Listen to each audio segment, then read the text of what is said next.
Time नहीं हुआ क्या अभी? हो तो गया।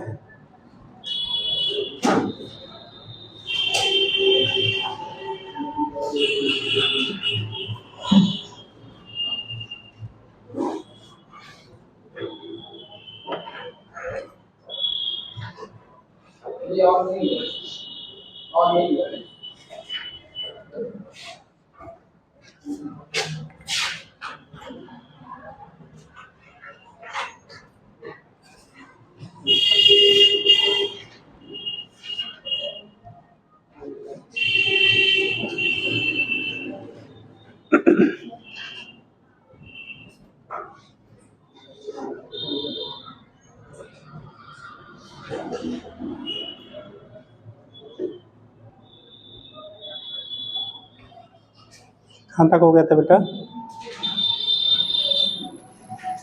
फील्ड शायद कराया गया था। हाँ बेटा, फर्स्ट डे आए हो, अभी इतना लेट कैसे? हाँ, क्या करो? अच्छा, आगरा से बेटा। आपको इलेक्ट्रिक फील्ड बता दिया गया था बेटा लास्ट लेक्चर में आपका।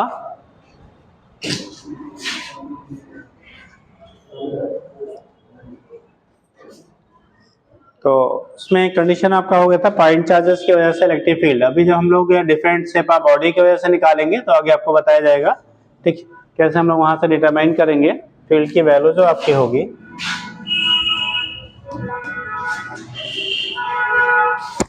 तो लास्ट में शायद एक क्वेश्चन दिया गया था आपको, इलेक्ट्रिक फील्ड पे क्वेश्चन दिया गया था। दिया था बेटा, मुझे तो याद आ रहा दिया था। अब रहे ही नहीं होंगे तो कहाँ से रहेगा, है ना? दिया था ना, सेंटर पे बोला था आपको फील्ड क्या होगा। ठीक, देखिए उसी पे 2-3 टाइप के क्वेश्चन बनते हैं, देख लीजिएगा। और इलेक्ट्रिक फील्ड पे अगर आपका डिफरेंट चार्जेस है, ग्रुप ऑफ चार्जेस है, तो उनकी वजह से फील्ड की पोजीशन क्या, किसी पर्टिकुलर पॉइंट पे फील्ड क्या मिलेगा, तो वहां पे आपने सेंटर पे निकाला था। किस पे निकाला था? सेंटर पे निकाला था। हमने ले लिया बेटा एक अनदर चार्ज डिस्ट्रीब्यूशन है 2 कूलम 4 कूलम कमी बेटा 2 कूलम। ये पॉइंट ए है, A B C and D. ठीक, लेंथ आपका ले लो 10 सेंटीमीटर ईच है। स्क्वायर है, साइड लेंथ 10 सेंटीमीटर है। और चार्ज की वैल्यू मान लो हमने माइक्रो में ले लिया, चार्ज माइक्रो कूलम में दिया गया बेटा। ठीक, 24242 माइक्रो कूलम से चार्ज। ये स्क्वायर है, साइड लेंथ आपकी 10 सेंटीमीटर ईच है। और आपको पॉइंट ए जो कॉर्नर ए है वहां पे नेट फील्ड की वैल्यू फाइंड करनी है। Find net field at corner क्या? Find net field at corner A. इस कॉर्नर ए पे बेटा नेट फील्ड की वैल्यू आपको यहां से डिटरमाइन करनी है। नेट फील्ड की वैल्यू ए कॉर्नर पे आपको कितनी होगी वो वैल्यू आपको फाइंड आउट करना है। ठीक, चार्जेस दिए गए हैं 2 माइक्रोकूलम, 4 माइक्रोकूलम एंड 2 माइक्रोकूलम। ठीक, इस पॉइंट पे रिजल्टेंट इलेक्ट्रिक फील्ड की वैल्यू कितनी होगी वो आपको फाइंड आउट करना था। ठीक, उसकी वैल्यू आपको फाइंड करनी है, निकालिए।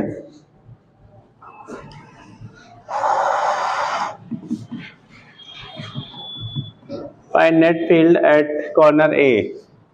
कॉर्नर ए पे नेट, हाँ बेटा सेंटीमीटर है, डिस्टेंस सेंटीमीटर में गिवन है और चार्जेस माइक्रो कूलम में गिवन है। चार्जेस माइक्रो कूलम में है, डिस्टेंस सेंटीमीटर में है। जल्दी करिए।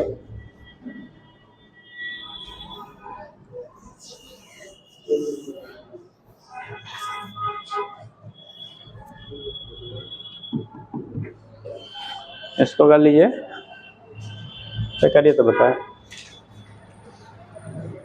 कॉर्नर ए पे नेट फील्ड की वैल्यू क्या होगी वो आपको डिटरमाइन करना है।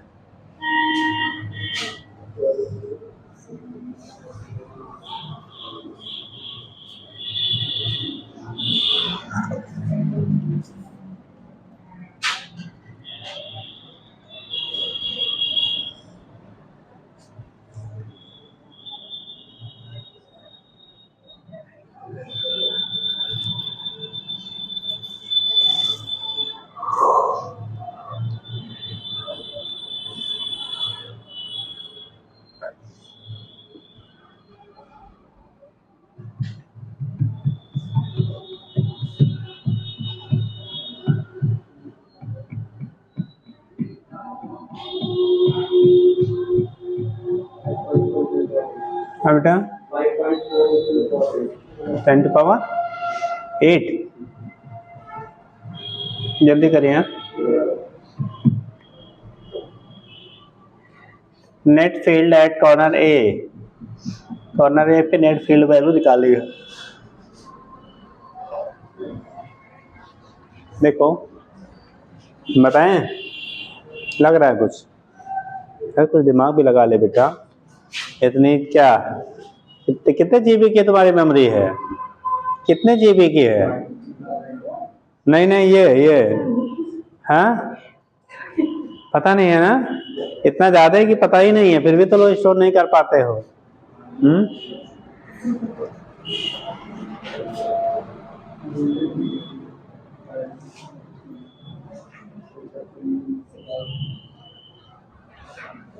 चलो देखो बेटा करेंगे कैसे। ये चार्ज नेचर नहीं गिवन है, इसका मतलब पॉजिटिव चार्ज है। अगर चार्ज का साइन नहीं गिवन है तो हमेशा क्या लेंगे आप? पॉजिटिव लेंगे। और पॉजिटिव से आपको बोला गया था फील्ड ऑलवेज अवे होता है। पॉजिटिव चार्जेस से फील्ड क्या होंगे? ऑलवेज अवे होंगे। तो इनकी वजह से जब दिखाओगे ये 2 माइक्रो कूलम की वजह से फील्ड इधर की तरफ, हमने सपोज दैट इसे ले लिया ई ले लें, E1 ले लें। इसकी वजह से फील्ड, इस वाले चार्ज की वजह से फील्ड इधर होगा, इसे आपने E2 ले लिया, ठीक। और ये जो थर्ड आपका है यहाँ तो सेपरेशन है, अगर ये 10 सेंटीमीटर साइड लेंथ है तो इसकी जो डिस्टेंस होगी 10√2 आएगा, डायगोनल है ना, तो उस कंडीशन में कितना आएगा? 10√2 आ गया। तो ये 10√2 इसकी वजह से जो फील्ड होगा वो इधर की तरफ होगा, इसकी वजह से मान लिया हमने E3 ले लिया। अब देखो E1 और E2 इनके चार्जेस कितने हैं? 2 माइक्रोकूलम इक्वल चार्ज हैं, और डिस्टेंसेस भी दोनों का क्या है? सेम है। तो मैग्नीट्यूड में E1 और E2 कैसे होंगे? सेम, यानी मॉड E1 और मॉड E2, जो वेक्टर E1 और E2 होगा उसके मैग्नीट्यूड सेम होंगे। तो मॉड ऑफ E1, अगर हम लोग E1 ले लें और E2, ये दोनों मैग्नीट्यूड में बराबर होंगे बेटा। अगर इसी को हम लोग निकालोगे वैल्यू तो आएगा 1/4 pi epsilon not Q/r²। 1/4 pi epsilon not की वैल्यू कितनी होती है? 9 × 10⁹। Q की वैल्यू 2 माइक्रो कूलम है, माइक्रो का मतलब 10⁻⁻6। R की वैल्यू बेटा 10 सेंटीमीटर है, मतलब 0.1, ठीक। तो 0.1 का क्या? Whole square. ये 9 × 18 हो गया, ऊपर पावर आ रहा है 10 यानी बचेगा 3, और इसका स्क्वायर करोगे तो 0.01 आएगा। 0.01 का मीनिंग हो गया कितना? 10⁻⁻2, और 10⁻⁻2 ऊपर जाएगा तो 10⁻+2 होगा, और ऑलरेडी +3 है, तो टोटल आपका हो गया 18 × 10⁵ न्यूटन। अच्छा नहीं, न्यूटन पर कूलम। ये हो गया हमारा फील्ड की वैल्यू। E1 और E2 के मैग्नीट्यूड जो है मान लो हमने इसको E डैश ले लिया, ठीक। अब ये दोनों एक दूसरे से म्यूचुअली परपेंडिकुलर हैं। जब बेटा म्यूचुअली परपेंडिकुलर हैं तो इनका जो रिजल्टेंट वैल्यू आएगा ना, इन दोनों का जो रिजल्टेंट आएगा वो, चूंकि देखो जब दो वेक्टर क्वांटिटी म्यूचुअली परपेंडिकुलर हो और मैग्नीट्यूड दोनों के सेम हो तो उनका रिजल्टेंट उनके एंगुलर बाइसेक्टर से पास आउट होगा, यानी 45 से पास आउट होगा। अगर ये दोनों वेक्टर आपस में बराबर है शुद्ध हिंदी में, और इनके मैग्नीट्यूड बराबर है, दोनों एक दूसरे के क्या है? परपेंडिकुलर है, या कोई भी किसी भी एंगल पे हो, ठीक। अगर कोई भी किसी थीटा एंगल पे अगर आपके हैं, दोनों वेक्टरों के मैग्नीट्यूड सेम है, तो उनका रिजल्टेंट उनके एंगुलर बाइसेक्टर से पास आउट होगा, यानी θ/2 से पास आउट होगा ऑलवेज। बट साइड जो आपके वेक्टर क्वांटिटीज हैं वो सेम मैग्नीट्यूड के होने चाहिए। 40 अगर 90 डिग्री पे है तो 45 पे पास आउट होगा। जब 45 पे पास आउट होगा, ये भी डायगोनल है, एंगुलर क्या बाइसेक्टर है, तो यानी कि इसका जो रिजल्टेंट इन दोनों का E डैश होगा, E डबल डैश ले लेते हैं, इन दोनों का रिजल्टेंट इस डायरेक्शन में मिलेगा। तो resultant of E1 and E2, resultant of E1 and कितना? E1 एंड E2 का जब रिजल्टेंट आप निकालोगे बेटा, E1 और E2 का क्या, अगर रिजल्टेंट वैल्यू हम लोग फाइंड करते हैं तो ये वैल्यू हमारा E1 और E2 का जो रिजल्टेंट आएगा, E डैश की वैल्यू जो हम लोग निकाल रहे हैं, E डैश निकाल ले बेटा, या E डबल डैश ले ले, या E डैश ही ले लो, कोई दिक्कत नहीं है। तो ये कंडीशन आपका जो होगा E1 E2 का E डैश जो आपका आएगा √E1² + E2², और E1 E2 दोनों की वैल्यू आपस में क्या था? सेम था। तो जब वैल्यू दो क्वांटिटी का सेम होता है तो उनका स्क्वायर रूट करोगे, सम करेंगे तो कितना आएगा? कितना आ जाएगा? अरे भाई इसी का क्या रूट 2 टाइम्स हो जाएगा, जितनी वैल्यू आपकी है, अरे 2 का स्क्वायर प्लस 2 का स्क्वायर, 4 प्लस 4 8 का रूट लेंगे तो 2 रूट 2 आएगा, तो कंडीशन रूट 2 टाइम्स आपका हो जाता है। तो वैल्यू जो आएगी इसका रखना चाहो रख लो भैया, 18 इंटू 10 पावर 5 का whole square plus 18 into 10 power 5 का क्या होल स्क्वायर। इसको लिख सकते हैं 2 इंटू 18 इंटू 10 पावर 5 का होल स्क्वायर, तो स्क्वायर रूट करेंगे तो 18 रूट 2 इंटू 10 पावर 5 आ जाएगा। इन दोनों का रिजल्टेंट ये ई डैश की वैल्यू आपको मिल गई इस डायरेक्शन में बेटा, ठीक। और E3 निकाल लो, E3, ठीक। तो E3 की जो वैल्यू मिलेगी, यानी कि इस 4 कॉलम वाले की वजह से जो वैल्यू वहां पे मिलेगा, E3 की वैल्यू आ जाएगा 1/4 पाई एप्सिलॉन नॉट Q3 ले लेते हैं अपान R डैश स्क्वायर, इसकी value 1/4 pi epsilon not 9 into 10 power 9 लिख लो, 9 इंटू 10 पावर कितना 9। देखो Q की वैल्यू कितनी है 4 माइक्रोकूलम यहाँ पे है, कितना है आपका है 4 माइक्रोकूलम हो गया, तो 4 इंटू 10 पावर -6, R की वैल्यू बेटा 10 रूट 2 यानी 0.1 रूट 2 का होल स्क्वायर हो जाएगा। मीटर में बदलेंगे तो 0.1 रूट कितना हो गया 2 का होल स्क्वायर हो गया। अब यहाँ से मल्टीप्लाई करो, 9 4 जा 36 इंटू 10 पावर 3 बाई इसका स्क्वायर करेंगे 0.01 इंटू कितना 2, यानी कि सीधा करो 0.02 हो जाएगा, और 0.02 इस 2 से आप डिवाइड करो तो कितनी बार जाएगा 18 टाइम जाएगा, और ये पावर हटाओगे तो ऊपर जाएगा 5 हो जाएगा, तो 18 इंटू 10 पावर कितना, ये E3 की वैल्यू हो गया, और ये E1 और E2 की वैल्यू था, इनका रिजल्टेंट हमने इतना निकाला था। अब देखो जो E3 है और जो इन दोनों का रिजल्टेंट E डैश आया था, दोनों सेम डायरेक्शन में है, सेम डायरेक्शन में होगा तो डायरेक्टली आप ऐड कर लीजिए, ठीक। हेंस नेट फील्ड एट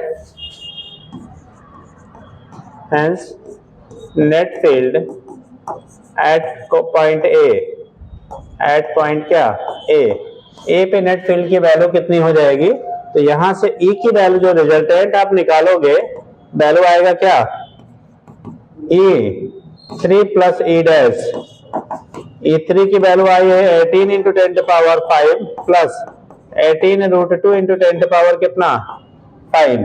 यहां से लिख सकते हो 18 इंटू 10 पावर 5 को कॉमन कर लो, 1 प्लस रूट 2, और रूट 2 की वैल्यू होता कितना है 1.41, तो 1.41 कर लेंगे, 1.41 प्लस 1 दैट इज 2.41, तो 18 इंटू 2.41 इंटू 10 पावर 5 मल्टीप्लाई करो कितना आ रहा बेटा, ये 5 है बेटा, 18 72 7 36 4 4 43 डेसिमल 2 डिजिट के इंटू 10 पावर 5, और जनरली जब हम लोग पावर के फॉर्म में लिखते हैं तो रिजल्ट 1 डिजिट पे लिया जाता है, ठीक। तो जब 1 डिजिट पे करेंगे आप तो वैल्यू आ जाएगी 4.34 कर लो इंटू 10 पावर 6 न्यूटन पर कूलम। ये रिजल्टेंट E की वैल्यू आ गई, E रिजल्टेंट कितना आया था आप लोग का भैया, कितना आ रहा था जी 3 पॉइंट, कहां से पार्ट था,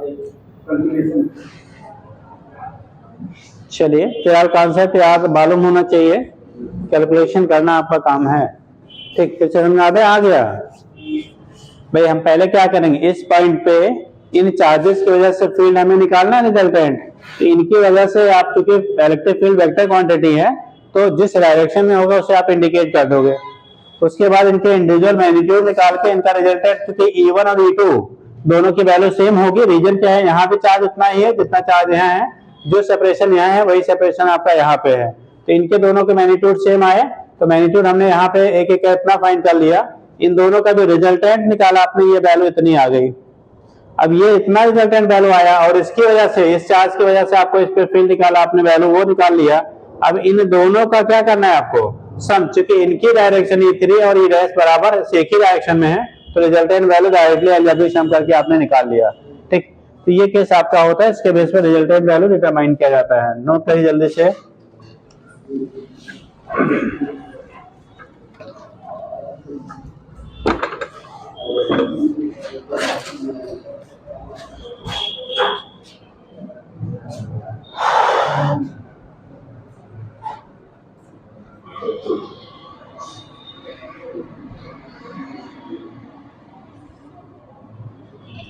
आगे पास कर दो बेटा, जिनका नहीं हुआ है उधर भेज दीजिए।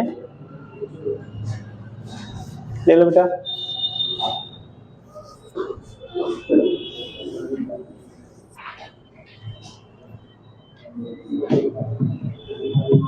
जल्दी करें, जल्दी करें। गलती कहाँ हुई थी? हाँ?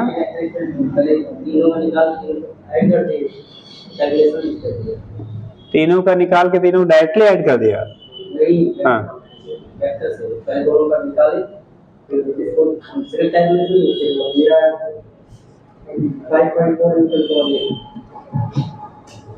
टेन टू पावर 8 कहाँ से आ गया? सब गुना का अंतर है। बैठिए।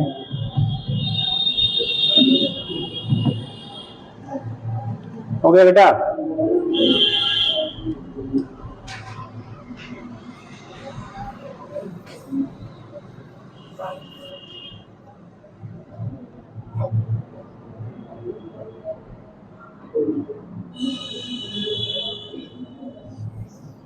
नेक्स्ट देखिएगा, जल्दी करो।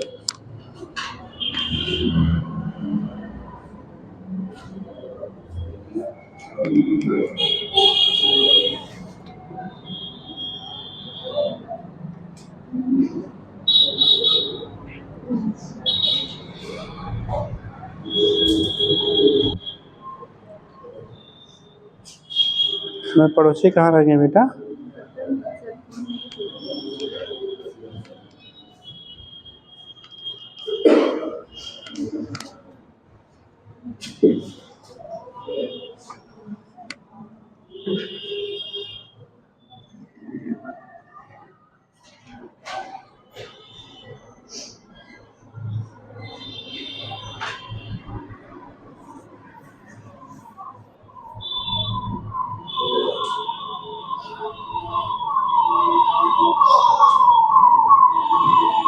हो गया? जल्दी करिए। देखो नेक्स्ट आपका है, जल्दी करो बेटा। हम यहाँ बना दे रहे हैं, आप तब तक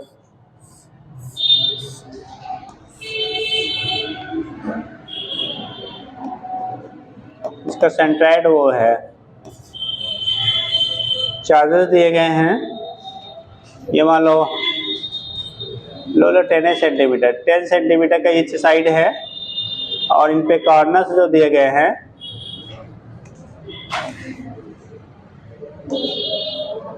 charges 5 microcoulomb, 5 microcoulomb, 5 microcoulomb, 5 microcoulomb, 5 microcoulomb. ये चार्ज आपको दिया गया बेटा। इनकी साइड लेंथ 10 सेंटीमीटर दिया है, जो साइड है बातें नहीं, साइड लेंथ 10 सेंटीमीटर दिया गया है। आपको कॉर्नर्स दिया है A, B, C, D, E, F। एक हेक्सागन है, इक्विलेटरल हेक्सागन है, 6 कॉर्नर्स आपको हैं। चार्जेस की वैल्यू आपको इस तरह से जैसा डिस्ट्रीब्यूटेड है 5 माइक्रोकूलम दिया गया है कॉर्नर्स पे। और क्या उनका जो साइड है वो सारे 10 सेंटीमीटर के हैं। बोला गया find resultant field at centre O and also its direction. उसकी डायरेक्शन क्या होगी लिखिएगा। Determine resultant field, determine resultant field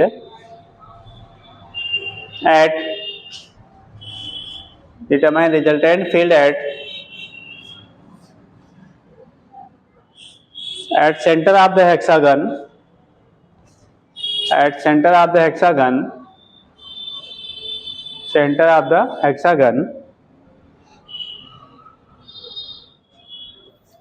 center of the hexagon, as so charge distribution as shown in figure, charge distribution as shown in figure। जो charge distribution है बेटा वो diagram में जैसा बनाया गया है उसके अकॉर्डिंग है। Charge distribution as shown in figure. क्या हो गया बेटा? चोट तो नहीं लगाई है? अच्छा charge distribution as shown in figure.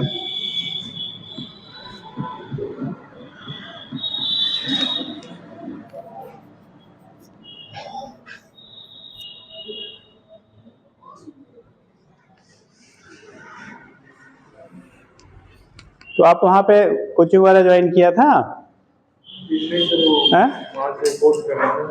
क्या वहाँ से आगरा से वो एसएमसी कोर्स कर रहे हैं। अच्छा, कोर्ट तो एग्जाम आ जाएंगे।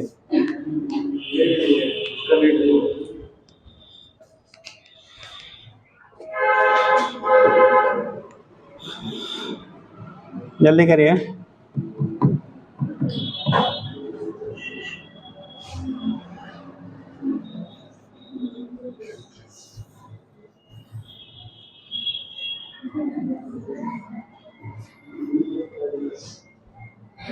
लगाओ, बैठे काहे हो?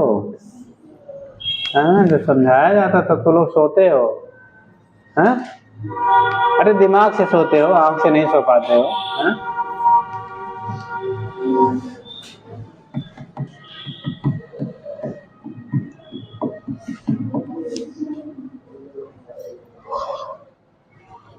आया?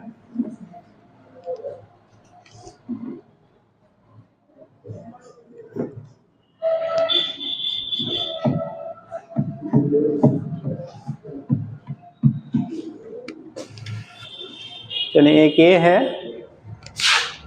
नेक्स्ट आपका है, इसको हम दूसरा बना दे रहे हैं।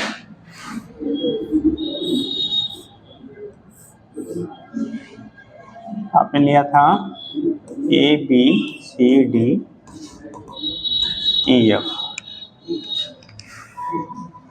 चार्जेस जो दिए गए थे सभी कार्नर पे कितना, 5 माइक्रोकूलम।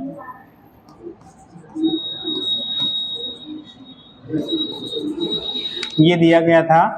इसका जो सेंटर होगा, यानी सेंट्राइड जो कह लीजिए, इस O पे आपको नेट फील्ड की वैल्यू निकालनी थी। अभी जो क्वेश्चन था ये है।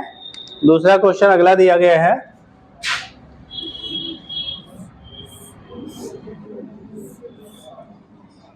ये भी इक्विलैटरल हेक्सागन है। Charges 4 microcoulomb plus 4 minus 4 microcoulomb plus 4 microcoulomb minus 4 microcoulomb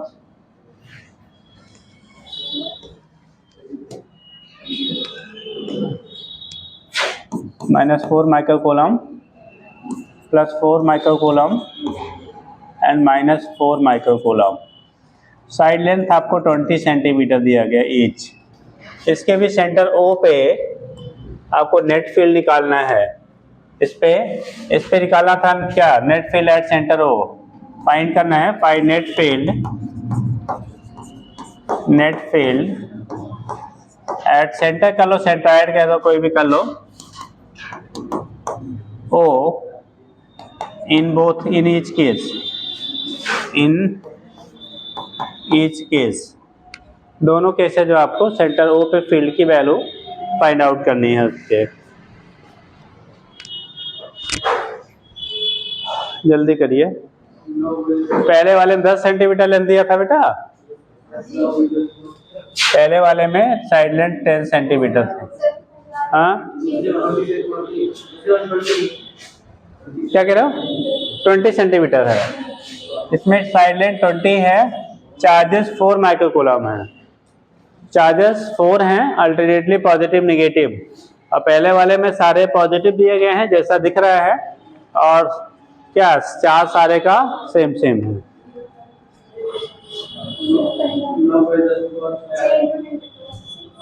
पहले का कितना, 6 × 10⁻⁶, ये बोले हो जी? 9 × 10⁻⁶। आओ लोग देवियाँ, हम लोग मौन व्रत वाले हैं ना, खाली घर में लड़ते हैं। देखिए तो, हैं?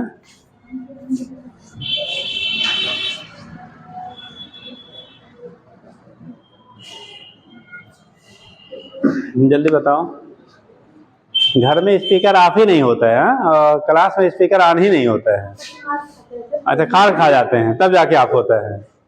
हाँ, नहीं, आप राइट रहोगे तो नहीं मार खाओगे, रॉन्ग रहोगे तो मार खाओगे। हाँ?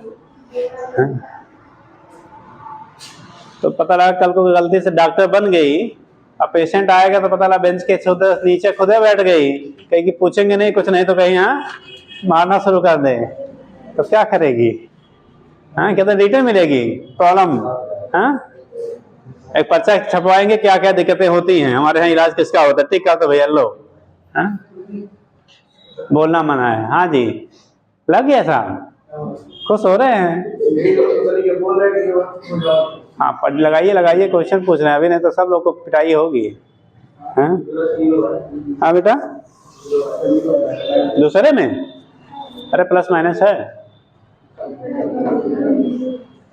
सोच लीजिए, ऐसा नहीं कह रहा आपका गलत है, हो भी सकता नहीं हो सकता है, वो तो बात की बात है, वर्षत एक बार चेक कर लीजिए। हाँ जी दूसरा जीरो हो गया, कैसे जीरो हो गया सर? एक का डायरेक्शन इधर होगा, सब अल्टरनेट एक का डायरेक्शन आउटवर्ड होगा, एक का इनवर्ड होगा, तो सब अल्टरनेट इधर सब जीरो हो जाएगा। अच्छा भाई पॉजिटिव की वजह से उधर होगा, नेगेटिव की वजह से इधर होगा, तो जीरो हो जाएगा। और दोनों पॉजिटिव होते तो, सब पॉजिटिव होते तब, अगर सारे पॉजिटिव होते तब तभी जीरो, और सब नेगेटिव होते तब भी जीरो, अल्टरनेट पॉजिटिव नेगेटिव तब भी जीरो। हाँ हाँ अरे वैल्यू होता मतलब सब तुक्के में ही है। चलिए देखिए पहले वाले केस में बेटा अब समझ लीजिए, जिनका लग गया अच्छी बात है, नहीं लगा तो देख लो।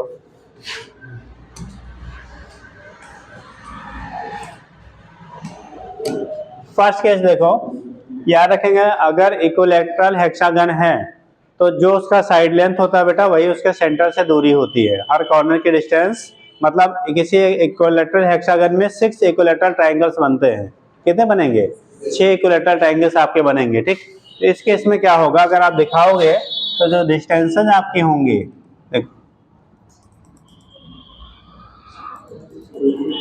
ये 6 इक्विलैटरल ट्रायंगल्स बनेंगे। अगर आपको साइड लेंथ जितना है 10 सेंटीमीटर है तो इधर वाला भी साइड लेंथ कितना मिलेगा? 10 सेंटीमीटर ही मिलेगा। अब डायरेक्शन देख लेंगे बेटा,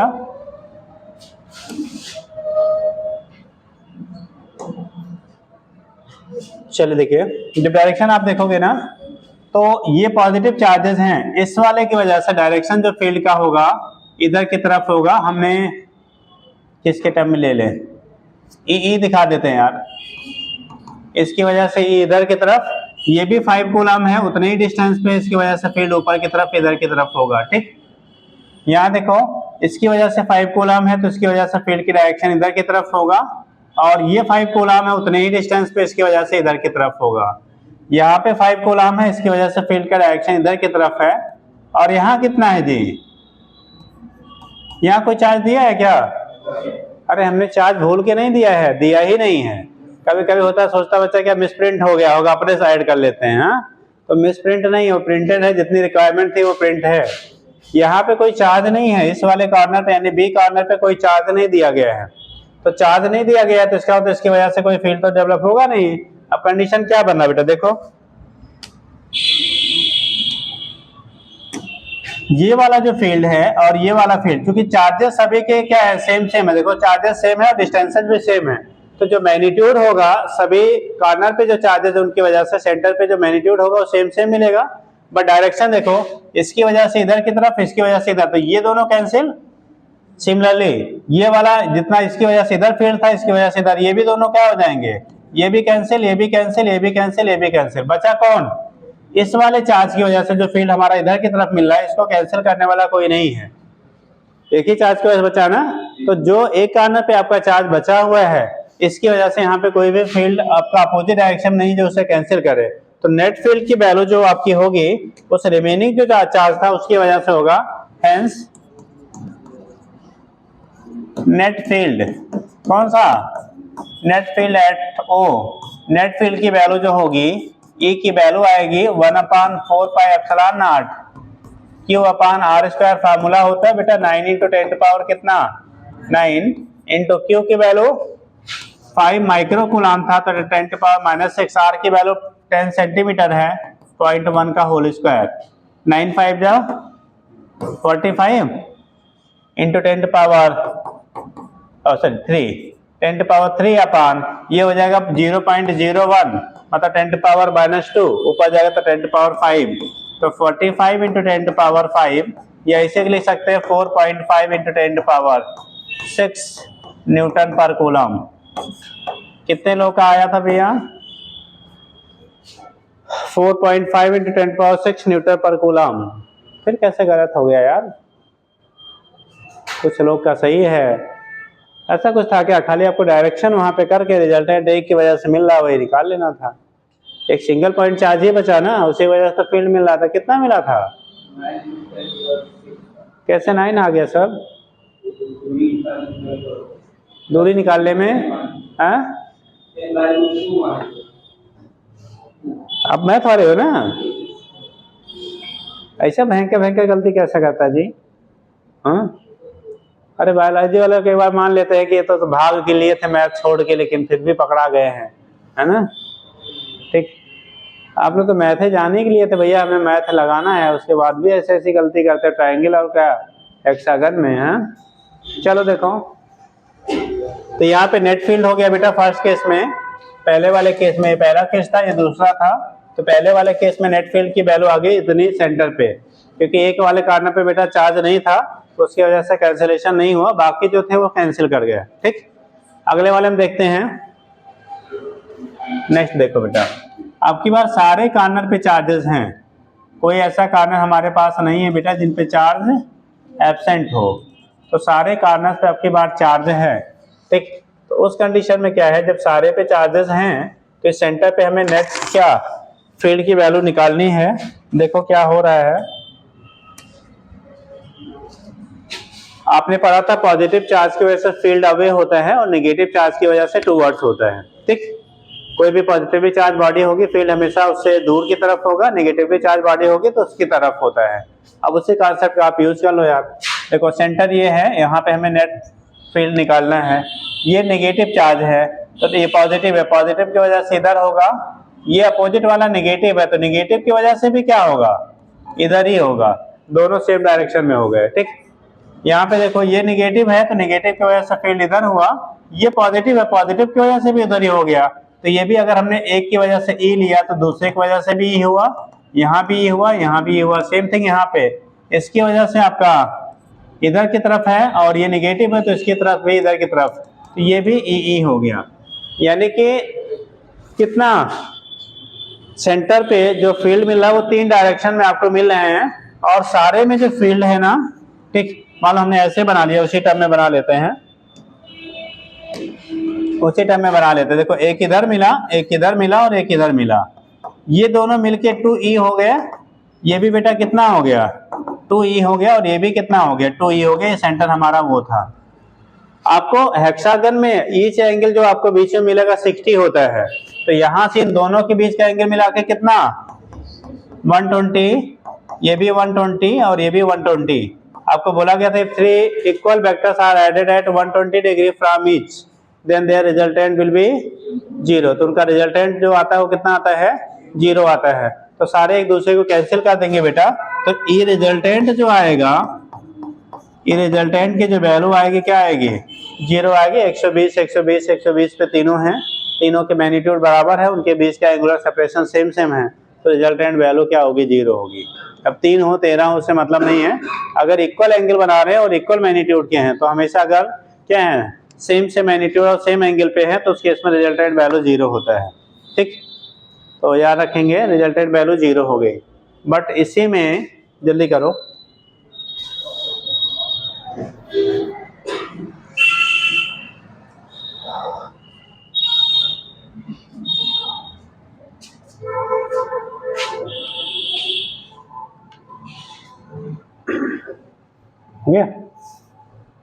अगला बिना पेन चलाए बता दीजिए फील्ड 0 होगा या नहीं होगा, नहीं होगा तो कितना होगा। हटाएं बेटा,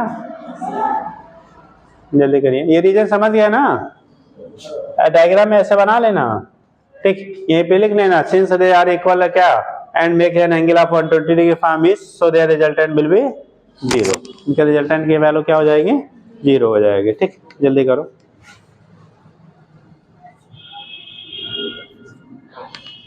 अगला देखेंगे, नोट कर लिया।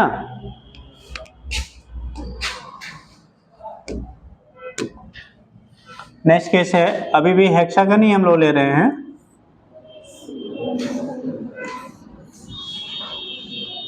तो टेढ़ा मेढ़ा बन गया।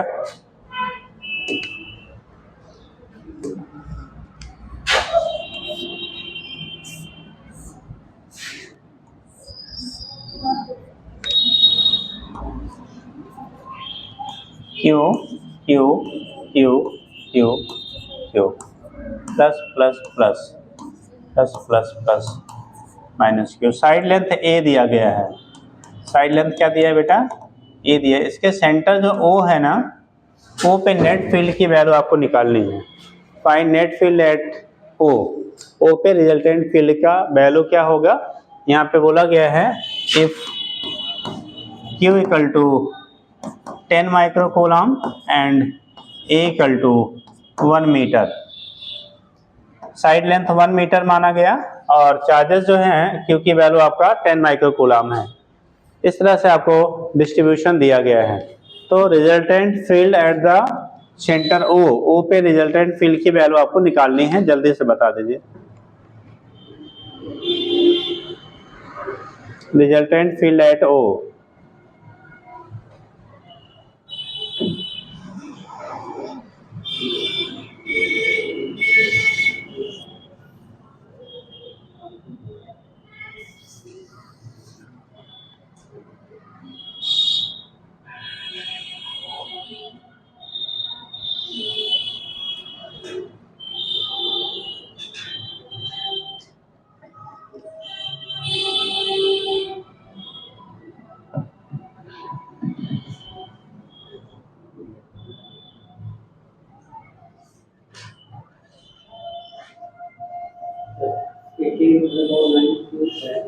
हाँ बेटा।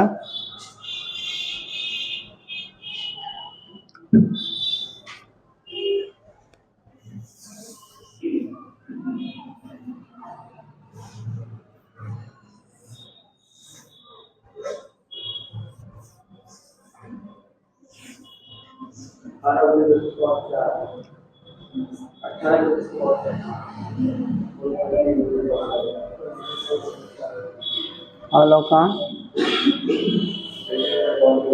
अरे 6 इंटू 10⁻²। इन लोग का है 18 इंटू 10⁻⁴। और लोग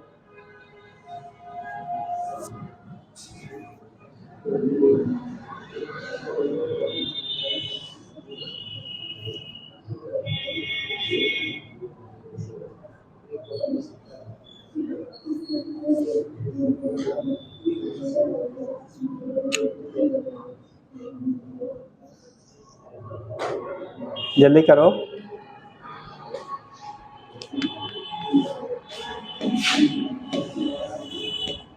देखिए यहाँ पे जो आपने फाइंड किया होगा, ये सिचुएशन है आपका, ठीक। फील्ड हमें दिखाना था बेटा, तो ये प्लस क्यू चार्ज है, इसकी वजह से फील्ड इधर की तरफ होगा। ये भी प्लस क्यू है, इसकी वजह से फील्ड इधर होगा। ये प्लस क्यू है, इसकी वजह से फील्ड इधर। ये भी प्लस क्यू है, इसकी वजह से फील्ड इधर।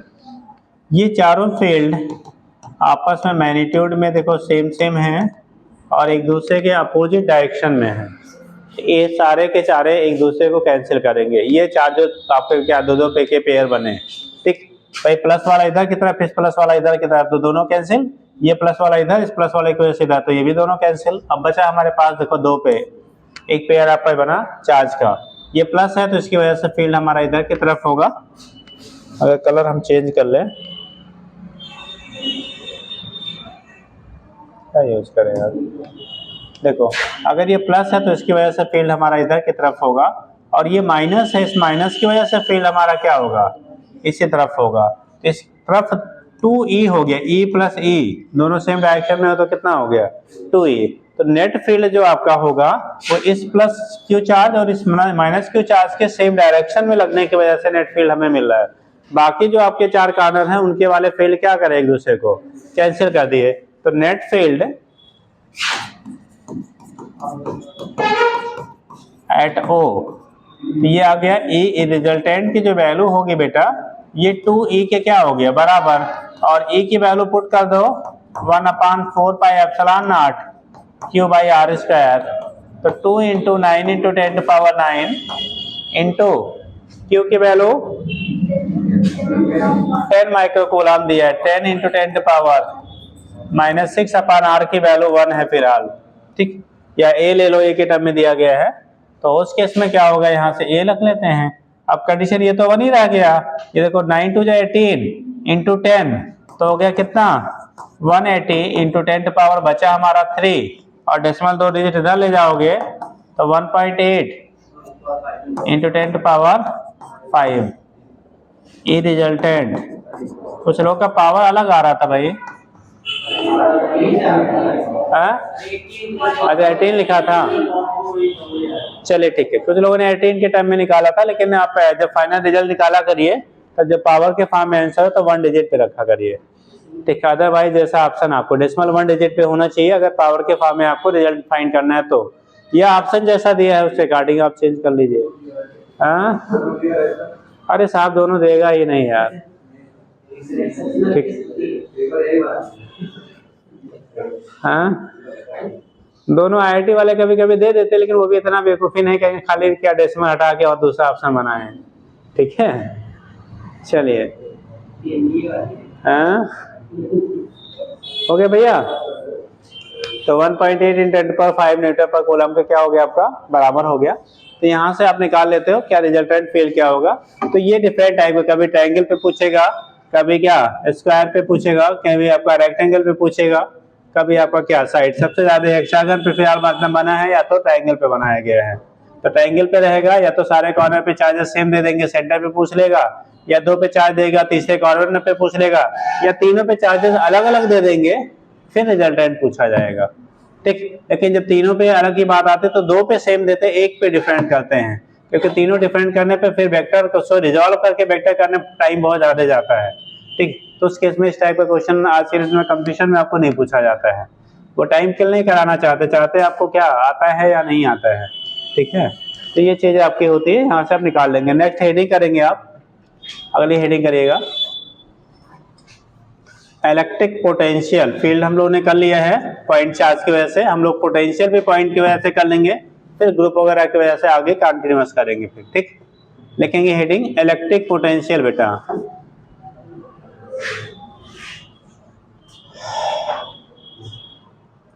बोर्ड में भी खूब डेरिवेशन भी वहां आया करता था, ठीक। और न्यूमेरिकल से भी पूछे जाते हैं। तो कितने लोग का इलेक्ट्रिक पोटेंशियल क्या होता बताएंगे? इलेक्ट्रिक पोटेंशियल खूब रटते बच्चे, हाँ। और लोग आप लोग नहीं रटे थे, सरकार की है कृपा रही हम लोग को ऐसे ही क्या। अच्छा कितने लोग प्रमोटेड वाले हैं? प्रमोटेड मतलब जो है मुक्त दान वाले, फ्री वाले, बिना परीक्षा के पास हुए थे, ऐसा कोई है? अब जो 2 साल पहले होगा वही होगा, हाँ 3 साल पहले। चलिए आप लोग को ऐसा सौभाग्य नहीं मिला। हाई स्कूल में रहे होंगे कुछ लोग, हाँ नहीं देखे पाए, हाँ एग्जाम दे दिया, गणेश सेंटर चला गया, तो तुम वहाँ खूब नकल किया, हाँ हर यही कहता है, हाँ पेन उठा देते थे। कौन से विद्यालय में थे आप? अरे कौन सा स्कूल? तो वहाँ तो मिट्टी में पुर्ची निकलती है यार, हाँ मिट्टी फेंक दिया जाता था, मगर ले जाते थे। आपकी यही बोल तो यही रहा है ना। फेंका कब जाएगा बेटा? जब जेब में ले जाओगे ना, जब जाओगे तब जाएगा ना, तो फेंकाएगा कहाँ से बताओ, हाँ? अरे हम कहा कह रहे नहीं थे भाई, आगे भी अच्छा रहे तो अच्छी बात है ना। चलो ठीक, सब लोग अच्छे रहो तो अच्छी बात है ना। हर मतलब माँ बाप हर टीचर तो यही चाहता है हमारे बच्चे जो है क्या हो, अच्छे हो। बस बच्चे मेहनत करेंगे तभी होगा ना। जैसे मम्मी छोटे होते बाबू को क्या बनाती हैं, हाँ मतलब देश के सर्वोच्च पदों पहुंचाती हैं, अब पता लगता है बाबू आगे जाके पढ़ा ही नहीं, ठीक। तो उस कंडीशन में क्या है, फिर आप क्या मेहनत करते हो वो आप पे डिपेंड करता है, ठीक। चलो देखो, तो इलेक्ट्रिक पोटेंशियल होता है, देखो बताओ भैया।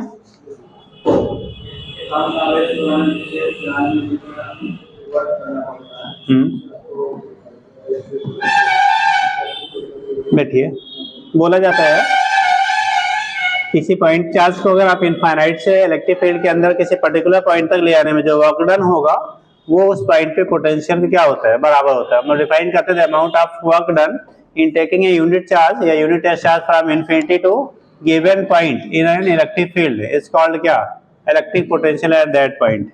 ठीक है, इनफाइनाइट से यूनिट चार्ज को बेटा इलेक्ट्रिक फील्ड के अंदर किसी गिवन पॉइंट तक ले जाने में जो आपको वर्क करना पड़ेगा या वर्क ऑब्टेन्ड होगा, डिपेंड करेगा नेचर ऑफ चार्ज पे। ठीक, वो आपका उस पॉइंट पे क्या पोटेंशियल को इंडिकेट करता है, क्या करेगा, इलेक्ट्रिक पोटेंशियल को डिनोट करता है। अब कंडीशन क्या होगी, जैसे मान लो हमने चार्ज ले लिया बेटा, ये तो पॉइंट, ठीक, ये पॉइंट चार्ज है, आप इनफाइनाइट से कहाँ से ला रहे हैं, इनफाइनाइट से मान लो किसी पॉइंट r डिस्टेंस पे इसको हमने ले आया, ये चार्ज क्यू था, ये पॉइंट आपका क्या है, क्यू नॉट है। इनफाइनाइट से इस चार्ज को यहाँ तक ले आया गया, स्मॉल स्मॉल सेगमेंट में आप डिवाइड करके ले आते हैं। आपको बोर्ड में इसका डेरिवेशन भी है, फिलहाल आप यहाँ पे नीड नहीं है तो हम लोग डेरिवेशन यहाँ नहीं करेंगे। तो इनफाइनाइट से अगर आप ले आ रहे हो क्या इस चार्ज पार्टिकल को, ठीक, तो उस केस में ले आने में जो वर्क डन होता है, ठीक है, उसी को हम लोग क्या कहेंगे, चार्ज यानी वर्क डन अपॉन चार्ज के रेशियो। अगर यूनिट या चार्ज होगा तो 1 रहेगा, 1 से डिवाइड करेंगे वही रहेगा। कोई टेस्ट चार्ज क्यू से रिप्रेजेंट करेंगे तो W/Q ले लेंगे। तो जो पोटेंशियल किसी पॉइंट पे आप निकालते हो उस पॉइंट पे पोटेंशियल की जो वैल्यू आपकी होगी V इक्वल टू होगा कितना, W/Q0 होता है। और W की जो वैल्यू होती है बेटा इनफाइनाइट से लाने में ये 1/4 pi epsilon naught Q into Q0 upon distance कितना लिया आपने R अपॉन Q0, और ये Q0 कैंसिल कर देंगे तो वैल्यू आएगी 1/4 pi epsilon naught Q by क्या R के बराबर होता है। R स्क्वायर नहीं है, Q बाई R है। तो ये कहलाता है हमारा इलेक्ट्रिक पोटेंशियल। ऐसे ही ग्रेविटेशनल पोटेंशियल भी वहां पे लिया जाता है, ठीक है, सेम इसी पॉइंट के बेस पे डिफाइन करते हैं। तो ये होता है electric potential V equal to 1/4 pi epsilon naught Q by R। किसी पॉइंट चार्ज की वजह से हम लोग यहाँ से ये फाइंड आउट करते हैं। ठीक, अब कंडीशन जो पोटेंशियल आपका होता है वेक्टर क्वांटिटी की scalar, potential is a vector और स्केलर। तो स्केलर क्वांटिटी, अगर स्केलर क्वांटिटी है तो उसका कोई डायरेक्शन मिलेगा, इसका कोई डायरेक्शन नहीं होता बेटा। स्केलर क्वांटिटी है तो इसका कोई डायरेक्शन नहीं होता है। ठीक, तो इस केस में क्या होगा, अगर यूनिट की बात करेंगे आप, ठीक, तो SI यूनिट आप लेंगे, क्या आएगा, जूल पर कूलाम होता है बेटा। ठीक, जूल पर कूलाम।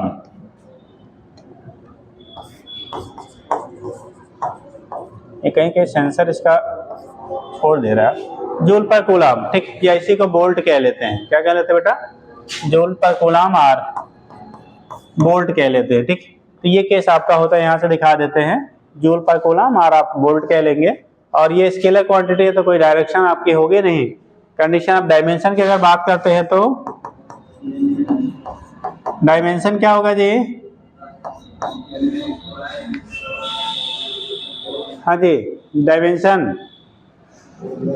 अरे वर्क का होता है mL²T⁻² अपान आप करोगे क्या, चार्ज Q बराबर IT यानी A इंटू T, और AT के ऊपर जाएगा तो mL²T⁻³ A के पावर माइनस क्या 1। तो डायमेंशन आएगा mL²T⁻³ A के power -1। This is the dimension of क्या, पोटेंशियल। तो ये इलेक्ट्रिक पोटेंशियल का बेटा डायमेंशन आपका हो गया mL²T⁻³ A के पावर -1। ठीक, तो थोड़ा सा लिख लीजिएगा। हाँ जी, क्या कह रहे हो, क्यों सर, अरे Q इक्वल टू IT ही होता है ना, तो नीचे से एक T ऊपर गया और वर्क का डायमेंशन कितना है mL²T⁻²। तो एक ही T तो ऐड हो रहा है, तो T के पावर क्या हो गया, 2 के बजाय -3 हो गया, माइनस में है वो। ठीक, तो इसके बेस पे हम लोग यहाँ से निकाल लेते हैं क्या होगा। तो हेडिंग कर लीजिए इलेक्ट्रिक पोटेंशियल, देखिएगा, इलेक्ट्रिक पोटेंशियल एट ए पॉइंट, इलेक्ट्रिक लिख लीजिए, डिफाइन कर लीजिए, electric potential eight A point, electric potential eight A point in a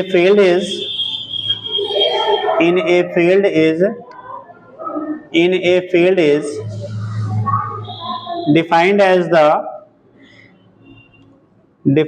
the amount of work done, defined as the amount of work done, लिखो बेटा, defined as the amount of work done in bringing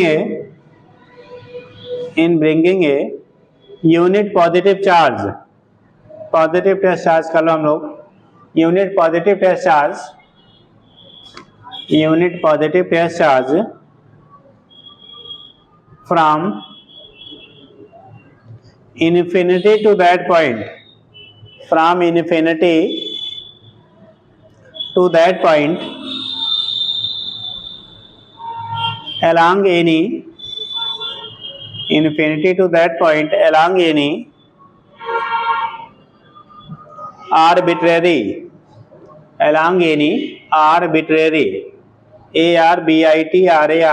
arbitrary path, किसी arbitrary path से उसको ले आने में जो आपका वर्क डन होगा, ठीक है, और जो चार्ज है उसके रेशियो को हम लोग कह लेंगे क्या, इलेक्ट्रिक पोटेंशियल। एक चीज आप ध्यान रखेंगे बेटा, जो इलेक्ट्रिक पोटेंशियल होता है इनफाइनाइट पे वो जीरो लिया जाता है। इनफाइनाइट पे इलेक्ट्रिक पोटेंशियल की वैल्यू क्या लेंगे आप, जीरो लेंगे। तो जब जीरो आपका इनफाइनाइट पे लेते हैं तो उस कंडीशन में क्या होगा, कभी इन्फिनिटी की बात आएगी तो वहां पोटेंशियल ऑलवेज क्या लेंगे आप, जीरो लेंगे, जहां भी क्वेश्चन में ऐसी जरूरत आती है, ठीक है। तो नीचे लिखिएगा आगे नेक्स्ट लाइन से, it is a scalar quantity, कैसा होता है, scalar quantity, it is a scalar quantity. अब आप भी दिखा दो यार, जैसे हमने इसको ABCD डॉट, ठीक, इनफाइनाइट से ले आया डिफरेंट पॉइंट तक हम लोगों ने ले आया, इसको शिफ्ट करने में जो वर्क डन होगा उसी को हम लोग क्या कहेंगे, इलेक्ट्रिक पोटेंशियल कहेंगे। मान लो इसकी दूरी ए पॉइंट तक ले आने में आपको डिस्टेंस r है, ठीक, बी पॉइंट की मान लो दूरी हमारी r1 होती, तो इस तरह से हम लोग वहाँ पे जब आपने निकाला होगा डेरिवेशन तो डिस्टेंसेस को वेरी करा के वहाँ से इंटीग्रेट करके आप निकालते हैं। फिलहाल यहाँ हमें उसकी नीड नहीं है तो आप नोट कर लीजिएगा, जल्दी करो। अच्छा, पोटेंशियल का साइन क्या लेंगे बेटा, पॉजिटिव कि निगेटिव, पोटेंशियल का साइन क्या लेंगे, प्लस कि माइनस, सोच लीजिए ये पोटेंशियल का साइन आपका होगा वो पॉजिटिव होगा या निगेटिव होगा, पोटेंशियल की साइन पॉजिटिव या नेगेटिव,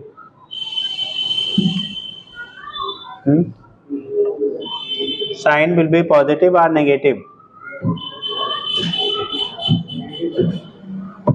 नेगेटिव वाले हाथ उठाओ, ऑलवेज, आदि खड़े हो जाइए। टेस्ट चार्ज तो हमेशा साहब पॉजिटिव ही लेते हैं, तब नेगेटिव रहेगा।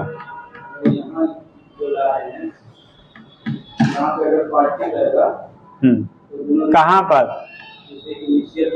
इनिशियल जो चार्ज है वो अगर पॉजिटिव है तब पोटेंशियल नेगेटिव हो जाएगा, और जब नेगेटिव रहेगा तब, ऐसा है, सही बोल रहे हो बेटे। और कोई इनके आंसर में कोई करेक्शन है या इनका राइट है? इन्हें बोला कि जो पॉइंट चार्ज हम लोग ले रहे हैं बेटा, दिस इज पॉइंट चार्ज, ये पॉइंट चार्ज है, ये टेस्ट चार्ज कहलाता है। जो पॉइंट चार्ज आपने लिया ये ऐसा बोले कि अगर ये पॉजिटिव रहेगा तो फिर पोटेंशियल नेगेटिव, और नेगेटिव रहेगा तो पोटेंशियल पॉजिटिव है। और कितने लोग कह रहे हैं हमेशा नेगेटिव, हाँ जी, पोटेंशियल, हाँ हाँ,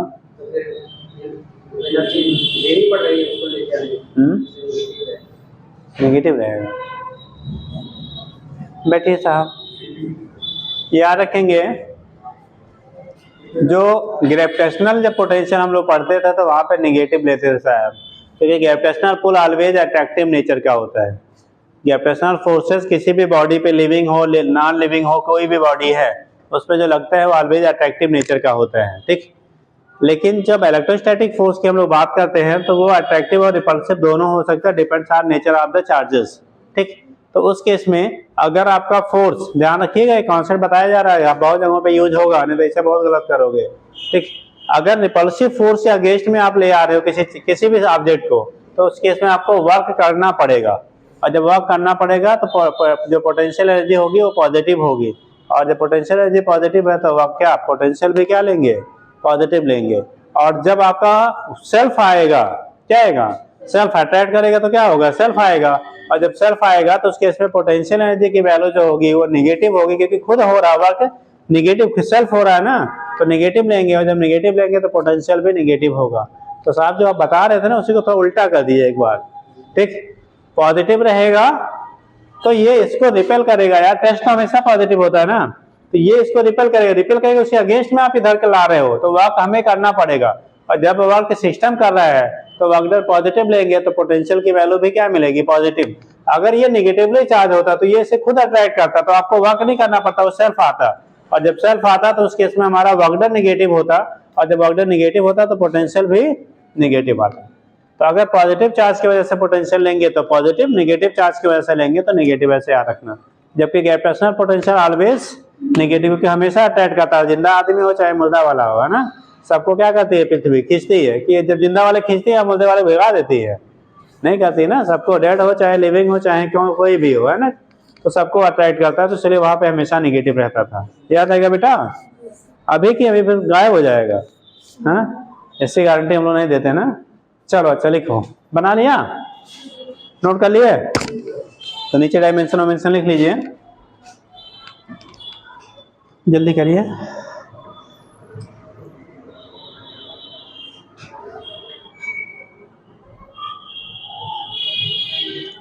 तो साइन लिखवाना तो नहीं पड़ेगा, पॉजिटिव पोटेंशियल होता है, निगेटिव पोटेंशियल होता है, पॉजिटिव चार्ज की वजह से पोटेंशियल पॉजिटिव, निगेटिव चार्ज की वजह से पोटेंशियल निगेटिव, ना वही एरो लगा के नीचे लिख लीजिए।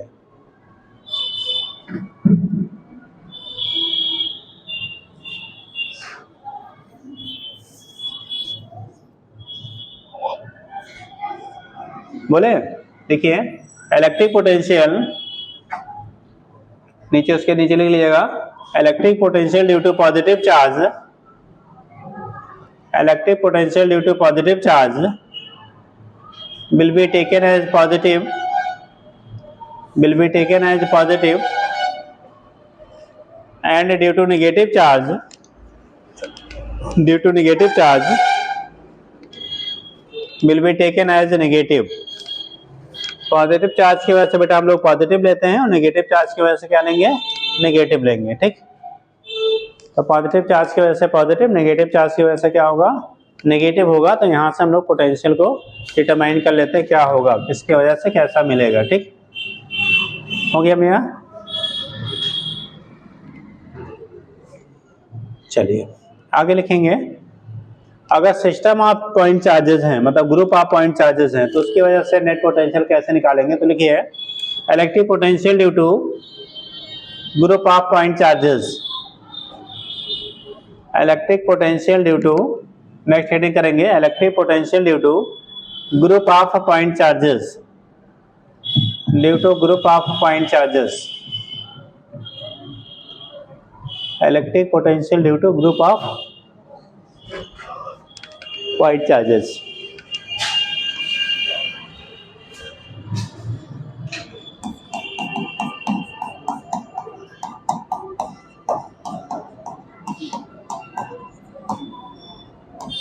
ड्यू टू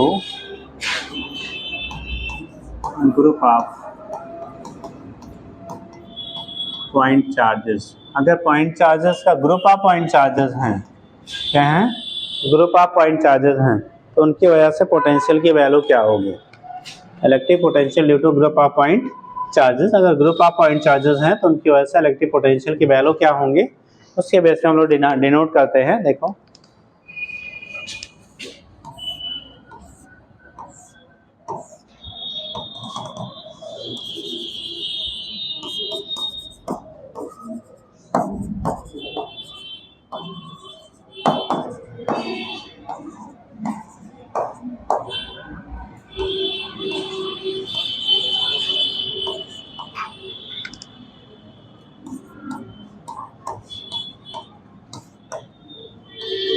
ये मान लो कोई पॉइंट ओ है, इनकी वजह से अब ग्रुप ऑफ चार्जेस आपको दिए गए हैं, अलग अलग चार्जेस दिए गए हैं।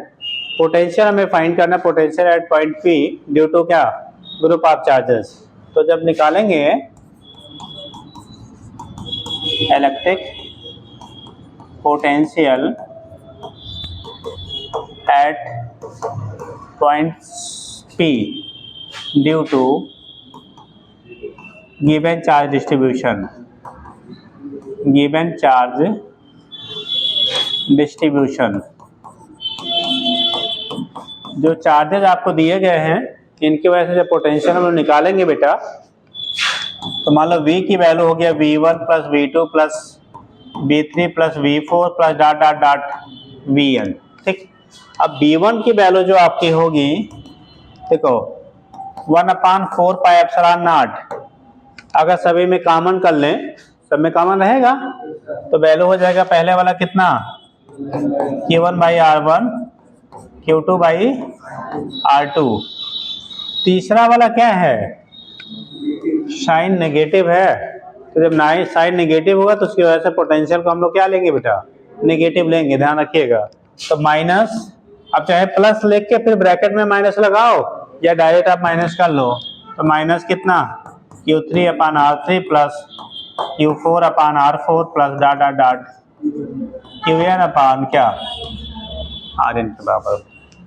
ये B के वैल्यू आप लोगों ने हो सकता है के टर्म में पढ़ा हो, हम के टर्म इसलिए नहीं यूज कर रहे हैं क्योंकि अभी इफेक्ट ऑफ डाइलेक्ट्रिक मीडियम पढ़ेंगे, और डाइलेक्ट्रिक मीडियम जब पढ़ेंगे वहां भी हम के से रिप्रेजेंट करते हैं।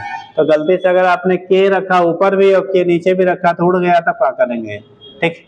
तो इसलिए आप उसको आदत में ही ना डालिए जो गलती कराने का चांस दिखाए, ठीक। क्या हुआ, अरे तो सुधार लीजिए, गलतियां अगर हमने कर रखी है तो ऐसा तो जिंदगी भर हम करते ही रहे, है ना, ठीक। किताब वाले इसलिए के टर्म में छाप देते हैं, उनका स्पेस और टाइम दोनों बच जाता है, तो लेकिन आपको स्पेस और टाइम नहीं बचाना ना, आपको तो सही आंसर देना है, ठीक। चलिए देखें, तो कंडीशन यहाँ से निकाल लेते बेटा। अब इसी को रिजल्टेंट को अगर आप समेशन के टर्म में लिखेंगे, किसके टर्म में लिखेंगे, समेशन के टर्म में लिखेंगे, तो लिख लेंगे समेशन क्या 1/4 समेशन Q अपान समेशन R, ठीक।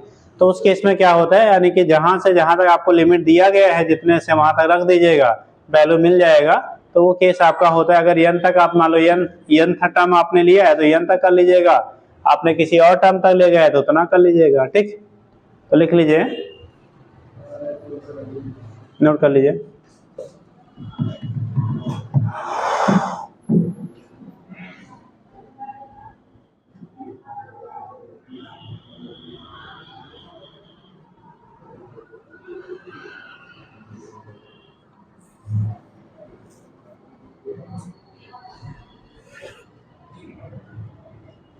जनरल में लिखना चाहो तो लिख लो,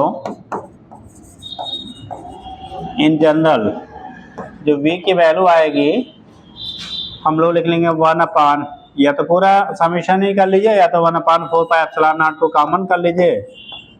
समेशन I = 1 से लेके I = कहाँ n तक, और कितना है QI/RI, ठीक। तो ये केस आपका होता है, यहाँ से हम लोग डिटरमाइन कर लेंगे। अब जितने टर्म्स आपको है उतने टर्म्स आप वहाँ पे क्या करिए, वैल्यू पुट कर दीजिएगा, निकाल लीजिएगा, ठीक।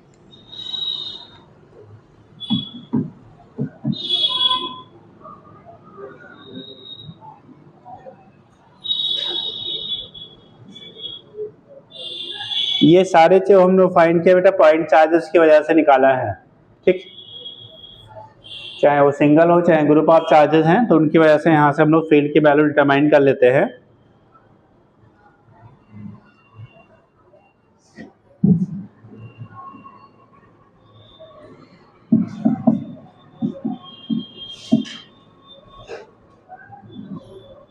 हो गया, आगे लिखिए। अच्छा, अब यूनिट बदल जाएगा कि वही रहेगा जी, ढेर सारे चार्ज हो गए। डायमेंशन दुनिया में एक डॉक्टर हो चाहे 1 लाख डॉक्टर सब बराबर जी, हाँ हाँ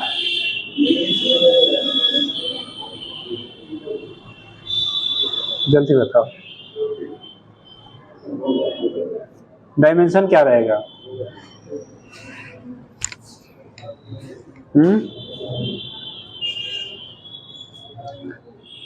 क्या रहेगा भैया?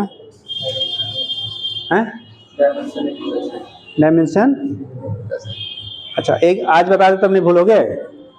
पक्का? भैया कोई भी क्वांटिटी होती है ना, अगर ये क्वांटिटी है उसका यूनिट भले बदल जाए, डायमेंशन कभी भी नहीं बदल। जैसे सीजीएस में आपने ले लिया कुछ और होगा, या पीएस में ले लेंगे कुछ और होगा, लेकिन वो क्वांटिटी चाहे 1 की वजह से हो चाहे 1 लाख की वजह से हो, वो डायमेंशन क्या रहेगा? Same same. जैसे हम लोग कौन से बिरादरी से बिलोंग करते हैं? कौन से जाति के हैं? हिंदू सर। हैं? हिंदू कोई जात थोड़ी होता है यार। जात नहीं, हाँ। हिंदू सर। हैं? किस जात के है भाई हम लोग? हैं? होमोसेपियंस तो हमारी वही है, ये तो हमारे जो परंपराएं हैं, ये कोई हिंदू है, कोई मोहम्मदन है, कोई पंडित जी हैं, कोई ठाकुर साहब है, कोई चौधरी साहब, कोई यादव जी, कोई गुप्ता जी, अन्य अन्य के बाद बांट डाले हैं। बाकी हमारी जातियां क्या हैं? सब सेम सेम है। कोई ऐसा जात है जिसके 2 पैर की बजाय 1 पैर रहता है? हैं? भगवान ने बनाया सबको 2 ही आंख दिया ना। ब्लड क्या है, जितने ग्रुप है उतने सबके रहते हैं, चाहे वो हिंदू हो चाहे मोहम्मदन हो। ये तो हम लोग राज और काज करने के लिए ऐसे पीढ़ियों में क्या कर रखे हैं, बांट डाले हैं। कभी इसके नाम पे राजनीति करते हैं, कभी उसके नाम पे, कभी उसके नाम पे, है ना? हाँ है ना? ठीक। बाकी ऐसा कुछ भी नहीं है। तो ऐसे ही डायमेंशन भी बदलता नहीं साहब। ठीक, बैठो। हाँ देखो बेटा, हो गया जी। तो ये केस आपका होता है, यहां से हम लोग दिखा लेते हैं क्या होगा। ठीक, आगे लिख लीजिएगा अगला point. Electric field due to continuous charge distribution. Electric field due to continuous charge distribution. हो गया? नहीं हुआ? अरे इलेक्ट्रिक पोटेंशियल ड्यू टू, हाँ electric potential due to continuous charge, field बता दिया था, sorry. Electric potential due to continuous charge distribution. बेटा कंटिन्यूअस चार्ज डिस्ट्रीब्यूशन का मतलब जैसे क्या, ठीक है, हमारे क्या कोई भी बॉडी है, उस पर चार्ज आपको गिवन है, अब वो उस पर डिस्ट्रीब्यूटेड हो। ठीक, उस पर क्या हो आपका डिस्ट्रीब्यूटेड हो, तो उस केस में हम लोग वहां पे कंटिन्यूअस चार्ज डिस्ट्रीब्यूशन की बात करते थे। किसकी? कंटिन्यूअस चार्ज डिस्ट्रीब्यूशन की बात करते थे। तो कंडीशन यहाँ पे क्या होगा, इलेक्ट्रिक फील्ड की बात जब हम कर रहे हैं, किसी कंटिन्यूअस बॉडी है तो उसकी जैसे फील्ड की बात किया था, जैसे पोटेंशियल की बात करेंगे, तो पोटेंशियल जब निकालेंगे तो कंटिन्यूअस चार्ज डिस्ट्रीब्यूशन की वजह से, तो जैसे वहां पे हम लोग बॉडी को कहा मान लो लिमिट 0 से लेकर जहां तक आपका लाई कर रहा चार्ज आप इंडिकेट करके फाइंड करते थे, ऐसे यहाँ पे भी हम लोग पोटेंशियल भी डिटरमाइन करेंगे। अभी आगे जब अलग अलग शेप की बॉडी के लिए डिस्कस किया जाएगा तो अलग अलग इंडिविजुअली उसको किया जाएगा। पहले एक जनरल आप लिख लीजिए, तो लिख लीजिएगा इलेक्ट्रिक पोटेंशियल ड्यू टू ए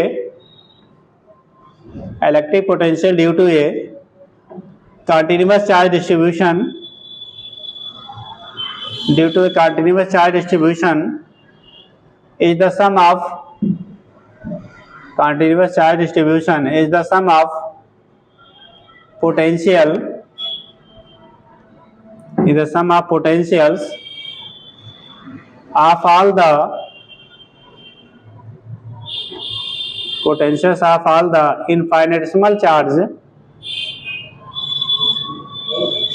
इनफाइनेटिसिमल मतलब वेरी स्मॉल, इनफाइनेटिसिमल स्पेलिंग बोल दें, INFINITESIMAL,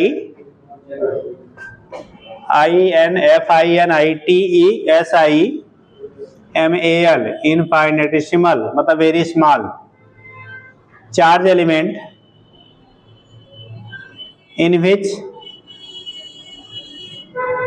which the charge distribution may be divided, in which the charge distribution may be divided,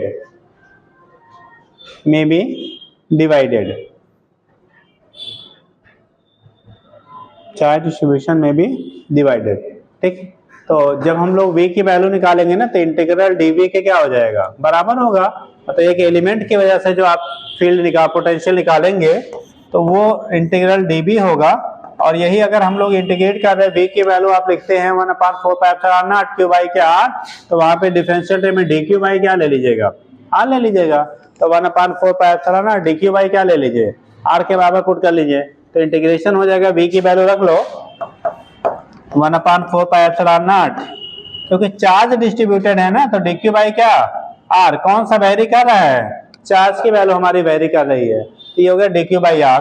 तो ये एक जनरल रिलेशन हम लोग पढ़ लेते हैं। अभी अलग अलग शेप की बॉडी की वजह से पोटेंशियल क्या होगा वो अलग अलग रिलेशन फिर डिस्कस किया जाएगा बेटा, ठीक। चलिए हो गया, नेक्स्ट हेडिंग करेंगे। ये तो पोटेंशियल हो गया बेटा। एक टाइम आता पोटेंशियल डिफरेंस। पोटेंशियल और पोटेंशियल डिफरेंस में क्या अंतर होगा, पोटेंशियल एंड पोटेंशियल डिफरेंस। जैसे वहां पे ग्रेविटेशनल पोटेंशियल पोटेंशियल डिफरेंस हम लोग पढ़े थे, ऐसे यहाँ पे आपका electric potential and electric potential difference होगा। तो पोटेंशियल डिफरेंस किसे बोलोगे, पोटेंशियल डिफरेंस किसे कहेंगे, डेल्टा यू की वजह हम लोग यहाँ डब्ल्यू के टर्म में बोलते हैं बेटा, एनर्जी के टर्म में नहीं बोलते हैं। डब्ल्यू बाई क्यू नॉट को हम लोग क्या कहते हैं, पोटेंशियल बोलते हैं ना, डब्ल्यू के टर्म में डिफाइन किया जाता है। बात अलग है, वो एनर्जी के बराबर होता है, लेकिन क्या जहां जिस टर्म में यूज है, जिसके टर्म में आप वही बोलिए, ठीक। तो कंडीशन क्या होता है, पोटेंशियल डिफरेंस कहेंगे ना, जैसे पोटेंशियल कहा बेटा, इनफाइनाइट से इलेक्ट्रिक फील्ड के अंदर किसी पॉइंट तक ले आने में जो वर्क डन था और चार्ज के रेशियो का आपने कहा उस पॉइंट पे इलेक्ट्रिक पोटेंशियल होता है। जब पोटेंशियल डिफरेंस की आप बात करोगे तो इनफाइनाइट से किसी चार्ज तक किसी पॉइंट तक लाने में जो वर्क डन था उस पॉइंट से फिर दूसरे पॉइंट तक शिफ्ट करने में जो वर्क डन होगा, मतलब इलेक्ट्रिक फील्ड के अंदर एक पोजीशन से दूसरी पोजीशन तक चार्ज को शिफ्ट करने में जो वर्क करेंगे और उस चार्ज के रेशियो को हम लोग क्या कह लेंगे, पोटेंशियल डिफरेंस कहेंगे। इलेक्ट्रिक फील्ड के अंदर एक गिवन पॉइंट से किसी अदर पॉइंट तक चार्ज को शिफ्ट करने में जो वर्क डन होगा और जो चार्ज आपका है, टेस्ट चार्ज है, उसके रेशियो को उन पॉइंट्स के बीच में पोटेंशियल डिफरेंस कहेंगे। समझ गए? जैसे सिंपली पोटेंशियल कहा तो इनफाइनाइट से हम लोग कंपेयर करते हैं, और जब पोटेंशियल डिफरेंस कहेंगे तो फील्ड के अंदर एक प्लेस से दूसरे प्लेस तक ले जाने में जो वर्क डन होगा और चार्ज का रेशियो पोटेंशियल डिफरेंस कहलाएगा, ठीक। तो लिख लीजिए, लिखिए पोटेंशियल क्या है, क्या है डिफरेंस, ठीक है। इन an electric field, in an electric field potential difference between, in an electric field, potential difference between 2 points, in an electric field, potential difference between 2 points, potential difference between 2 points A and B। मान लो हम एक point ले लेते, कोई भी point ले लो, A B ले लो, x Y ले लो, कुछ भी लीजिए, A and B is defined as, is defined as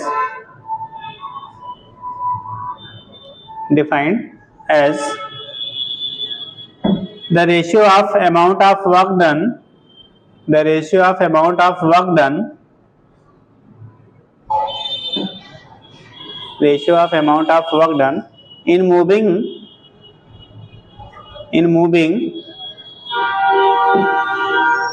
the ratio of amount of work done in moving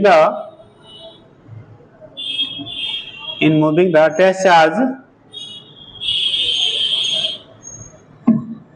to its magnitude, to its magnitude, यानी चार्ज का जो मैग्नीट्यूड होगा, अगर यूनिट चार्ज लेंगे तो यूनिट का वही रह जाएगा, और कोई अगर मैग्नीट्यूड अलग है तो आप वहां पे रख देंगे। तो नीचे लिखिएगा डेल्टा बी, मान लो हमने क्या लिया, फील्ड के अंदर, सपोज दैट फील्ड के अंदर एक पॉइंट से दूसरे पॉइंट तक इलेक्ट्रिक फील्ड है, ये पॉइंट ए है बेटा, ये पॉइंट बी है, यहाँ पे पोटेंशियल की वैल्यू बी ए है, यहाँ पे पोटेंशियल की वैल्यू बी बी है, बी ए है, दूसरे पे क्या है, बी बी है। यहाँ से किसी चार्ज को हमने शिफ्ट कराया, यहाँ तक ले गया, ठीक।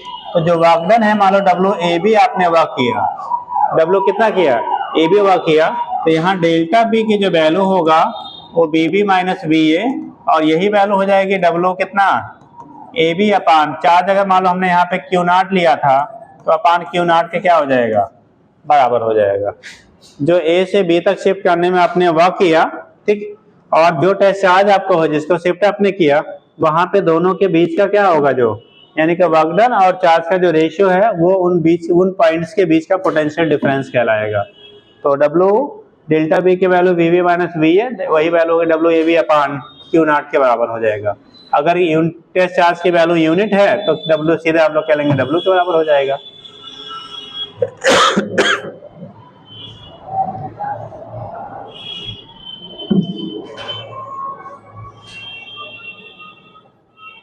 अब आगे जो हम लोग पढ़ेंगे बेटा, देखो दो तरीके हैं पढ़ने के, या तो डिफरेंट शेप ऑफ बॉडी की वजह से एक बार टोटल फील्ड हम लोग पढ़ लें, ठीक, फिर उन्हीं बॉडीज के लिए हम लोग एक बार इलेक्ट्रिक पोटेंशियल पढ़ लें। एक तरीका ये है, एक बार फील्ड सबका पढ़ डालिए फिर पोटेंशियल पढ़ डालिए।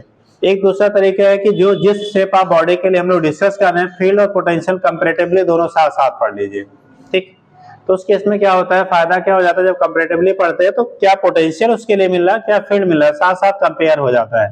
तो थोड़ा सा हमारे मेमोराइज करना आसान रहता है, मतलब दोनों को इक्वेट करना, दोनों को रिलेट करना, प्लस दोनों को रिकॉल करना, दोनों इजी हो जाता है, ठीक है। तो अब जैसा कहिए वैसा पढ़ाते, दोनों तरीके से पढ़ाया जाता है, ठीक, मतलब दोनों तरह से पढ़ाया जाता है। आप एक बार फील्ड सबका पढ़ डालिए, फिर एक बार पोटेंशियल सबका उन्हीं का पढ़िए, या साथ साथ में फील्ड पोटेंशियल कंपेयर करके पढ़ लीजिए, तो वो थोड़ा सा याद ज्यादा रहेगा। तो जैसा भी आपका मन करे वैसा पढ़ लीजिए, ठीक। चलो देखो, हो गया बेटा। तो ये तो हो गया इंडिविजुअल किसी पॉइंट की वजह से कैसे फील्ड आप निकालोगे या पोटेंशियल कैसे निकालेंगे, ये दोनों हमने इंडिविजुअली आपको देख लिया क्या होता है, यूनिट डायमेंशन वगैरह आपने सब कुछ यहाँ पे देख लिया। नेक्स्ट आपको जो कंडीशन बनती है, अब अगर साथ पढ़ते हैं तो फील्ड पोटेंशियल दोनों को साथ साथ वहीं पे आपको ग्राफ भी ग्राफिकली जहां रिक्वायरमेंट होगी ग्राफिकली भी दिखा दिया जाएगा, जहाँ पे फार्मूला जो है वो तो रहेगा ही, ठीक। तो साथ में पढ़ा दिया जाए, चलिए लिखिए, नेक्स्ट हेडिंग करेंगे, टाइम बता दीजिएगा।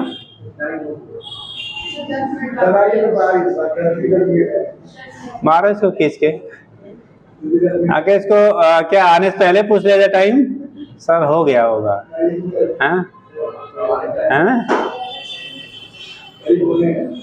ठीक ठीक है, कोई बात नहीं, तुम्हें भी मौका मिलेगा तो बताएंगे तब उनको बताना, हाँ नहीं वहां नहीं, यहीं पे, ठीक। चलिए लिखिए, हेडिंग करेंगे बेटा, electric field and potential due to, heading करो, electric field and potential due to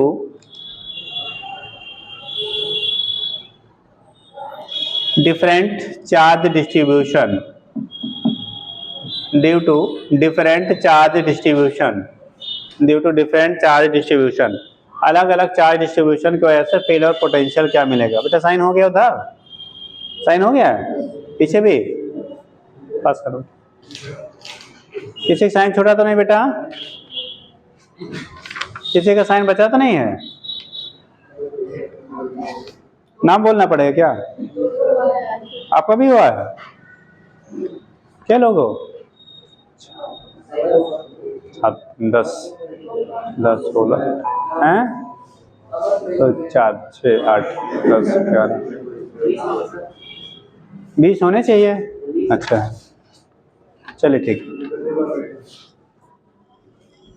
लिखेंगे डिफरेंट चार्ज डिस्ट्रीब्यूशन। वैसे हम लोगों ने पॉइंट चार्ज की वजह से फील्ड और पोटेंशियल दोनों लिख लिया है, लेकिन वहां पे ग्राफ डिस्कस नहीं किया गया था, तो यहाँ पे हम लोग ग्राफिकली भी डिस्कस कर लेंगे, ठीक। ये तो पहला पॉइंट लिखेंगे ड्यू टू पॉइंट चार्ज, पहला सब हेडिंग करेंगे due two point charge,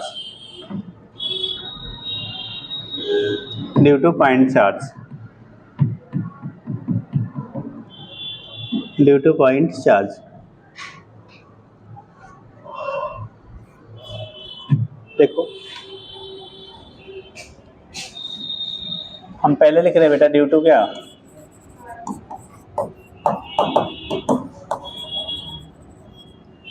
point charge के वजह से ऑलरेडी फार्मूला हमने डिस्कस कर लिया बेटा। अगर मान लो ये पॉइंट चार्ज है, यहाँ पे कोई चार्ज क्यू लिया, ठीक, और आर डिस्टेंस पे कोई पॉइंट ले रहे हैं, मान लो यहाँ टेस्ट चार्ज क्यू नॉट रखा, डिस्टेंस हमारा आर है, ये ओ है, ये पॉइंट ए है, इस पॉइंट पे ए पे हमें फील्ड और पोटेंशियल निकालना है, तो फार्मूला आप तो सबको याद होगा। पहले किधर से शुरू किया जाए?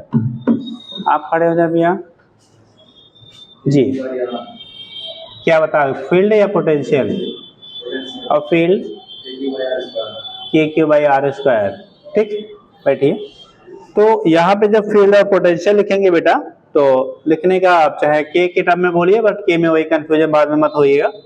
तो के की वैल्यू हो गई 1/4 क्यू बाई आर स्क्वायर हो गया अगर फील्ड हम लोग कहेंगे, और उस पॉइंट पर अगर पोटेंशियल आप लेंगे तो 1/4 क्यू बाई क्या ले लेंगे, आर के बराबर ले लेते हैं। ठीक, तो ये केस आपका होता है। और जब हम लोग उसी को वेक्टर फॉर्म में लिखेंगे तो दोनों पे इलेक्ट्रिक फील्ड और पोजीशन पे आप वेक्टर लगा दीजिएगा, या यूनिट वेक्टर के टर्म में लिखना चाहिएगा तो आर पे नहीं लगाए तो आर यूनिट वेक्टर लगा दीजिएगा, तीनों टर्म में आप लिखते हो। तो जब हम लोग फील्ड कहेंगे,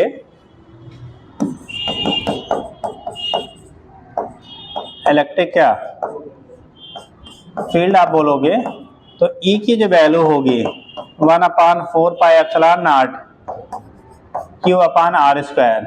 अगर इसी को वेक्टर फॉर्म में लिखेंगे तो ई इक्वल टू आ जाएगा, vector E equal to 1/4 Q upon, एक तरीका है आर पे आप वेक्टर लगा दो, दूसरा तरीका यहाँ ना लगा के एक यूनिट वेक्टर आप लगा दो। ठीक, तो यूनिट वेक्टर जो होगा वो उसके डायरेक्शन को इंडिकेट करेगा। तीसरा तरीका ऐसा भी लिखा मिल जाता है, यहाँ आर क्यूब लिख लेंगे, यहाँ वेक्टर आर लिख लेंगे, तब यूनिट नहीं लिखेंगे, कंप्लीट वेक्टर आर लिखेंगे। तो जैसा भी रहेगा आप वहां से नोट कर लेते। ये तो इलेक्ट्रिक फील्ड हो गया। ठीक, जब पोटेंशियल लिखेंगे, अगर इलेक्ट्रिक पोटेंशियल की आप बात करोगे, इलेक्ट्रिक पोटेंशियल लिखेंगे बेटा, तो V की वैल्यू जो होगा 1/4 क्यू अपान आर लिखेंगे। अच्छा, अगर यहाँ इसको वेक्टर फॉर्म में लिखें तब क्या लिखेंगे जी वेक्टर फॉर्म में? तो हो जाएगा 1/4 उसके बाद वेक्टर लग जाएगा। कहाँ पे?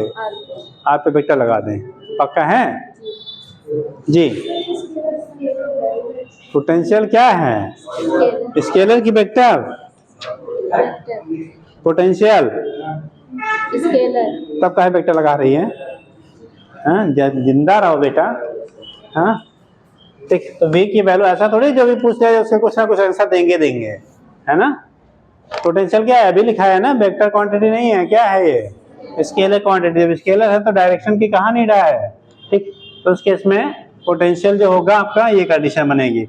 अब कंडीशन देखो, यहाँ पे फील्ड को जब रिलेट कर रहे हैं तो E inversely proportional to R square के है, पॉइंट चार्ज की, और यहाँ V inversely proportional to R है। जब हम लोग ग्राफ ड्रा करते हैं E और B के बीच में, अगर E और B के बीच में ग्राफ आप ड्रा करोगे ना, मान लो ये हमारा डिस्टेंस है और ये इलेक्ट्रिक फील्ड है। ठीक, दूसरा आपका ये पोटेंशियल है और ये डिस्टेंस है, इनके बीच में ग्राफ ड्रा करोगे तो ये inversely proportional to R square, यानी आर बढ़ने के साथ साथ स्क्वायर में वैल्यू आपके फील्ड की घटेगी, जबकि पोटेंशियल आर बढ़ने के साथ साथ इनवर्सली क्या करेगा, डिक्रीज करेगा। तो यहाँ जब स्लोप की हम लोग बात करेंगे, किसकी बात करोगे बेटा? स्लोप की बात करेंगे, तो किसका ज्यादा होगा जी? इसके स्लोप के डीपनेस को देख के हम बताते हैं कि यहाँ पे कौन सा पोटेंशियल का है, कौन सा किसका है। फील्ड टच नहीं कराइएगा, टच नहीं कराइएगा। ठीक, तो अगर आपको क्या केवल आपका ग्राफ दिया गया हो, बोला जाए ठीक है, in both graph one is the field and other is the potential, then which is the field and which is the potential, तो जिसका स्लोप ज्यादा है वो क्या होगा? फील्ड, जिसके स्लोप की वैल्यू कम वो क्या होगा? पोटेंशियल। तो स्लोप को कंपेयर करके हम लोग यहाँ से डिसाइड कर लेते हैं कौन सा ग्राफ फील्ड को रिप्रेजेंट करेगा, कौन सा ग्राफ पोटेंशियल को रिप्रेजेंट करेगा। तो नोट कर लीजिएगा बेटा, यहाँ पे लिख लेना चाहें E inversely proportional to R square और V इनवर्सली प्रोपोर्शनल टू किसके है? आर है। ठीक, तो ग्राफ को कंपेयर करके भी हम लोग फील्ड और पोटेंशियल के बारे में बताते हैं, कौन सा बेटा फील्ड का होगा, कौन सा पोटेंशियल का होगा। ठीक, नोट करिए जल्दी से।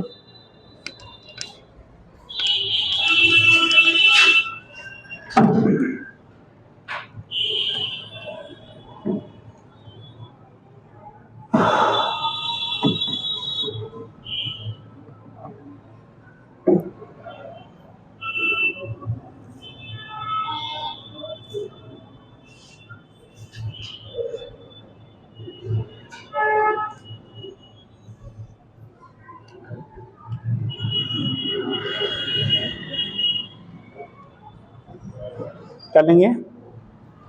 एक कहानी हो गई फील्ड की, दूसरी कंडीशन आपकी क्या हो गई, पोटेंशियल की। इसके बेस पे आपका यहाँ से बेटा रिप्रेजेंटेशन हो जाता है।